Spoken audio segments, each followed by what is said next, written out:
ये कहानी एक माँ की है। एक छोटा सा घर था जहाँ एक माँ अपनी बेटी के साथ रहती थी। बेटी उसके लिए सिर्फ बच्ची नहीं, उसकी पूरी दुनिया थी। वो उसकी हर मुस्कान में अपनी खुशी ढूंढती थी। लेकिन एक दिन सब बदल गया। बेटी एक हादसे का शिकार हो गई। घर में हंसी की जगह सन्नाटा छा गया। माँ हर दिन रोती, हर रात भगवान से बस एक ही दुआ करती, मेरी बेटी को वापस कर दो। लोग आते समझाते, लेकिन माँ का दर्द कोई नहीं समझ पाया। वो हर रोज उसी जगह बैठती जहाँ उसकी बेटी बैठा करती थी। उसकी तस्वीर से बातें करती, उसे महसूस करती। समय बीतता गया, आंसू धीरे धीरे कम तो हुए, लेकिन दर्द कभी खत्म नहीं हुआ। फिर एक दिन माँ ने कुछ बदलने का फैसला किया। उसने सोचा, अगर मेरी बेटी आज होती तो क्या वो मुझे ऐसे रोते देख खुश होती। बस वहीं से उसकी जिंदगी का नया सफर शुरू हुआ।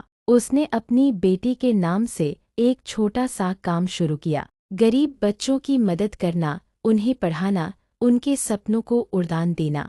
ये कहानी एक माँ की है। एक छोटा सा घर था जहाँ एक माँ अपनी बेटी के साथ रहती थी। बेटी उसके लिए सिर्फ बच्ची नहीं, उसकी पूरी दुनिया थी। वो उसकी हर मुस्कान में अपनी खुशी ढूंढती थी। लेकिन एक दिन सब बदल गया। बेटी एक हादसे का शिकार हो गई। घर में हंसी की जगह सन्नाटा छा गया। माँ हर दिन रोती, हर रात भगवान से बस एक ही दुआ करती, मेरी बेटी को वापस कर दो। लोग आते समझाते, लेकिन माँ का दर्द कोई नहीं समझ पाया। वो हर रोज उसी जगह बैठती जहाँ उसकी बेटी बैठा करती थी। उसकी तस्वीर से बातें करती, उसे महसूस करती। समय बीतता गया, आंसू धीरे धीरे कम तो हुए, लेकिन दर्द कभी खत्म नहीं हुआ। फिर एक दिन माँ ने कुछ बदलने का फैसला किया। उसने सोचा, अगर मेरी बेटी आज होती तो क्या वो मुझे ऐसे रोते देख खुश होती। बस वहीं से उसकी जिंदगी का नया सफर शुरू हुआ।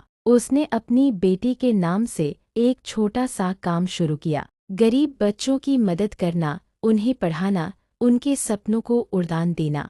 धीरे धीरे लोग उसके साथ जुड़ते गए। उसका छोटा सा कदम एक बड़ी मुहिम बन गया। आज वही माँ जो कल तक अपनी बेटी के लिए रो रही थी, हजारों बच्चों के चेहरे पर मुस्कान बन गई है। और हर जीत के पीछे उसे अपनी बेटी का आशीर्वाद महसूस होता है। कहानी का सच यही है, माँ कभी हारती नहीं, वो अपने दर्द को भी ताकत बनाकर दुनिया जीत लेती है।